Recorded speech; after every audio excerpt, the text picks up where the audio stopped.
Pour toute partie de loup-garou, il nous faut un maître du jeu. Le rôle est important, mais simple à exécuter. Le but est de diriger l'histoire et les participants sans les influencer. Faites placer tous les joueurs en cercle et distribuez les cartes.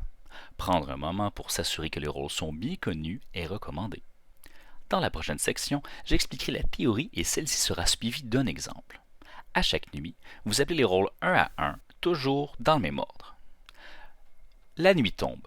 Les joueurs comprennent qu'ils doivent fermer les yeux. Assurez-vous que tout le monde ait fermé les yeux. Commençons avec les rôles. Cupidon, au premier tour seulement, la voyante, les loups-garous et la sorcière. La nuit est terminée. Vous vous appelez le matin. Les gens comprennent qu'ils doivent ouvrir les yeux. Si nous sommes au début de la partie, un capitaine doit être élu. Vous demandez aux participants un volontaire. Si vous avez plus d'un volontaire, 2 ou 3, vous pouvez faire un vote. Si tout le monde veut le faire, trouvez un système, un tirage, une devinette pour avoir une seule personne qui devient le capitaine. On recommence le tout si jamais le capitaine se fait tuer. Ensuite, c'est le temps des accusations. Les participants doivent nommer d'autres joueurs qu'ils pensent être des loups-garous.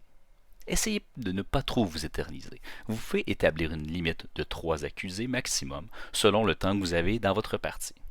Une fois le vote passé, la personne éliminée révèle sa carte et le jeu continue jusqu'à ce qu'un groupe gagne. Les villageois, les loups-garous ou le couple. Dans l'exemple qui suivra, j'y vais d'un ton narratif et dramatique à une certaine intensité. Libre à vous d'y aller avec plus ou moins d'intensité, à votre choix, c'est vous qui animez l'aventure après tout. La nuit tombe sur le village, tout le monde s'endort. Cupidon, réveille-toi. Cupidon, pointe-moi qui, de par la faute de ton arc, tombera amoureux et sera en couple à la vie et à la mort. Parfait, Cupidon, j'ai compris, tu peux t'endormir. Villageois, gardez les yeux fermés, je passerai toucher le soulier des 2 personnes concernées.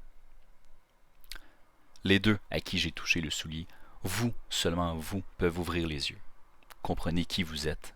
Voilà, c'est fait, vous pouvez les refermer. Voyante, réveille-toi.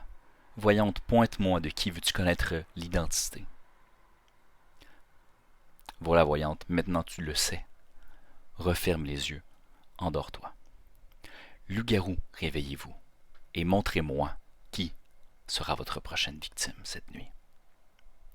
Parfait, régalez-vous bien, bonne nuit, loup-garou. Sorcière, réveille-toi. Sorcière, cette personne sera tuée par les loups-garous. Je te rappelle, tu as seulement une potion de vie pour toute l'histoire, ainsi qu'une potion de mort. Si tu veux sauver cette personne sorcière, fais-moi le pouce vers le haut et je comprendrai. Parfait. Maintenant, sorcière, si tu veux tuer une personne dans le village, montre-moi, pointe-moi. Parfait. Rendors-toi, sorcière. Le soleil se lève sur le village. Sur la place publique, vous retrouverez le corps d'Arnaud, le villageois, du moins de ce qu'il en reste. C'est le temps de se regrouper, d'élire un capitaine, et ensuite de passer au vote sur qui sera le prochain sur le bûcher. Louis, tu as été choisi par le village pour aller sur le bûcher, montre-nous qui tu es. Et c'est à ce moment-là que la personne va montrer sa carte au reste des participants. Les réactions seront grandes ou moins grandes selon si c'est un loup-garou ou non. Le jeu continue avec la prochaine nuit jusqu'à temps qu'un des côtés l'emporte.